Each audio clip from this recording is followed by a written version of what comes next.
We have about 700 children. You know, we'll run from 700 to, at the top, 900.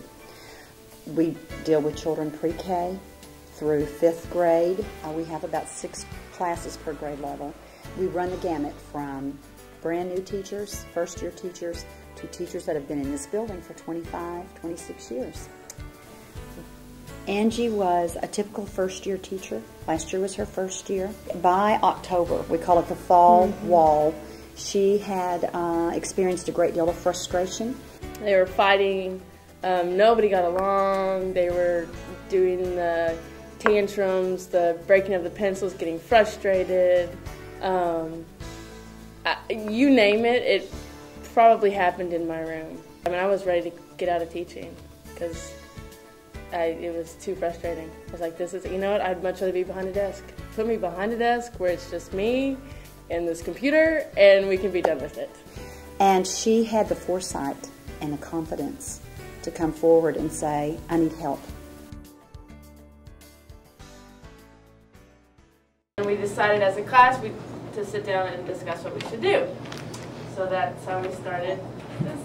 Can you tell us about the ground rules that we started when we brainstormed? Could you tell us about the ground rules? All right, could you tell us what that means, no dissing? That means, like, if someone says something and you don't agree, don't say it out loud. Okay. And then we're stepping on each other's words, and that means, like, not to interrupt. And treat others with respect and listen to each other. Those are pretty powerful, right? Logan, you want to do Imagineering? Tell us about Imagineering the Perfect. What was that all about? Everybody treat each other with respect. That means, like, don't be mean to anybody or anything. And get along with everyone else. That's kind of like be friends with everybody else, kind of. And then being on task is like not turning in your work late or not working on it when you're not supposed to. And not arguing with the teacher, that means just go with her advice and all that. And then don't argue with each other. That means, like, if they say something that you don't like, just don't argue back. Then look at speaker. It's more polite to look at the person when they're talking than to just start looking somewhere else at something else. We got a force field analysis, and we picked out the drivers which would make our class a perfect classroom. And we picked out, I'll just say 5 of them. We said good manners, good behavior, helping each other, talking to others that are hurting each other, and supporting each other.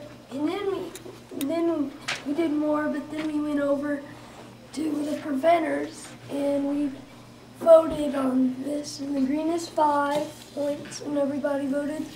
And the blue is 3 points, and everybody voted for that. And the red is 2 points, and everybody voted for that. And then we went to the Pareto chart, and we thought that the one that made us do all the bad things was rude comments, and then which was 25, being mean, which was 22, talking about others, which was 19, not treating others with respect, 15, lying, 13, losing self-control, 10, losing temper, 2, putting people down, which was 5, hitting was 5, and not listening was 5. Good job. We put all of the things that we did were doing wrong up here. Rude comments was 0 out and 6 in. Being mean was 1 out and 5 in. Talking about others was 3 out and 3 in. Not treating others with respect was 4 out and 2 in. Lying was 2 out and 4 in. Losing self-control was 6 out and 0 in. And losing temper was 5 out and 1 in. And so if losing self-control is causing all these other things, it would have to be the biggest problem. So losing self-control caused losing tempers, which caused not treating others with respect, which caused talking about others, which caused lying, which caused being mean, which caused rude comments. So we found out that the root cause was? Losing self-control was the biggest thing. Exactly, good job, Tyler. He wants to tell us about the operational definition we were talking about, what that really was. Chris, would you like to talk about that? Alex?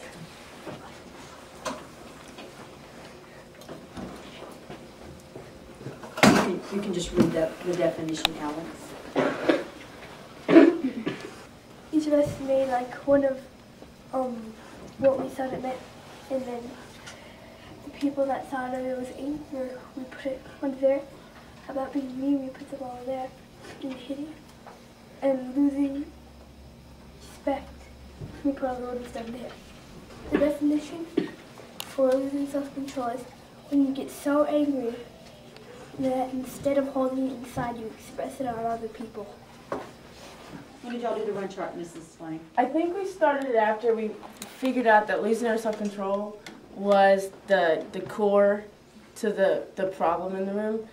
So then we started the run chart to see, actually visibly see how much we were losing our self-control. And the kids also, if they saw somebody else losing their self-control, they would say, "Oh, that's you losing your self-control," and let's put a Post-it note up there. So we had it. We started it, and we divided it up into AM and PM, because AM is a big chunk of our day. So we're curious to see if it's happening more in the morning or in the afternoon.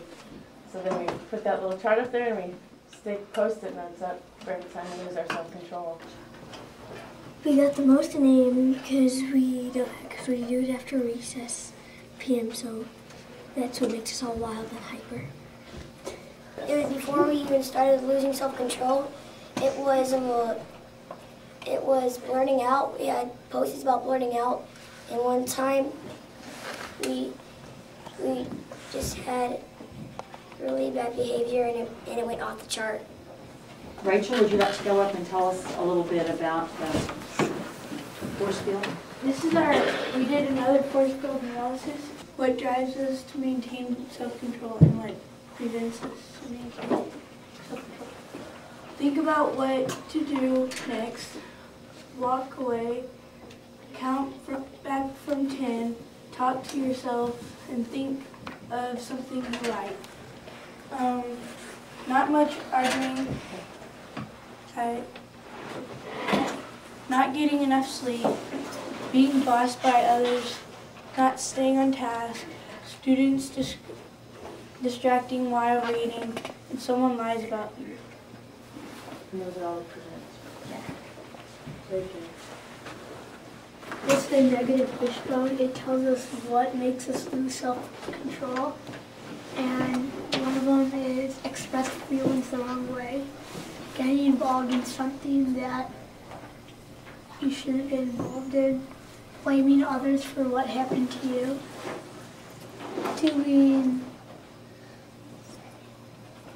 Doing something before you think. Not getting it your way. Having to do something. Being lazy. Go to bed late.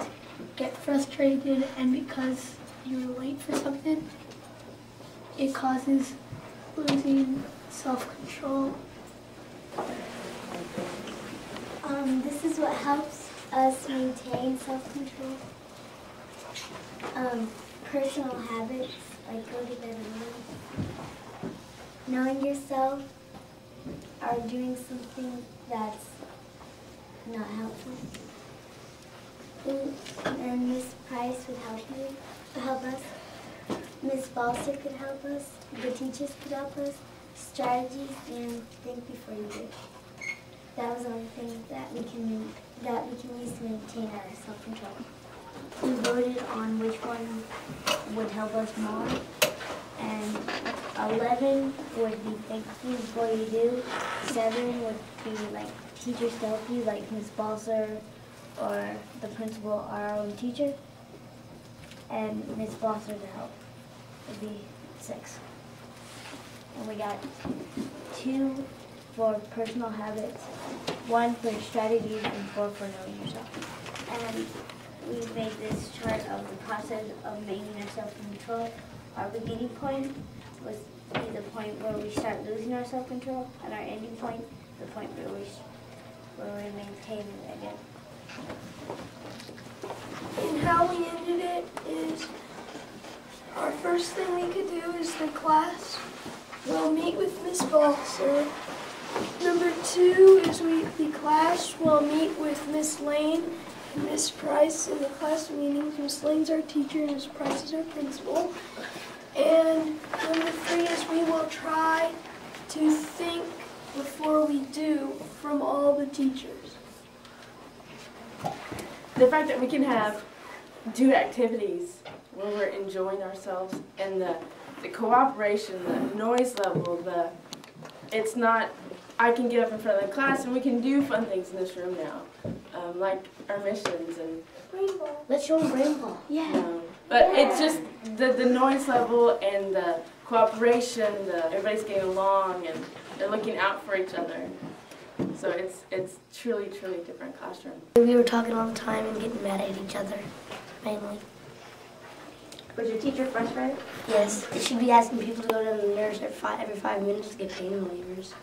I felt really bad because Miss Lane, she didn't like it. And I thought it was really bad because we never got to do any fun stuff. Pretty much all we did was work.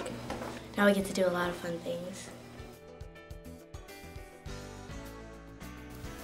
As we had so many interruptions, we started with the Post-its, and we were always frustrating the teacher.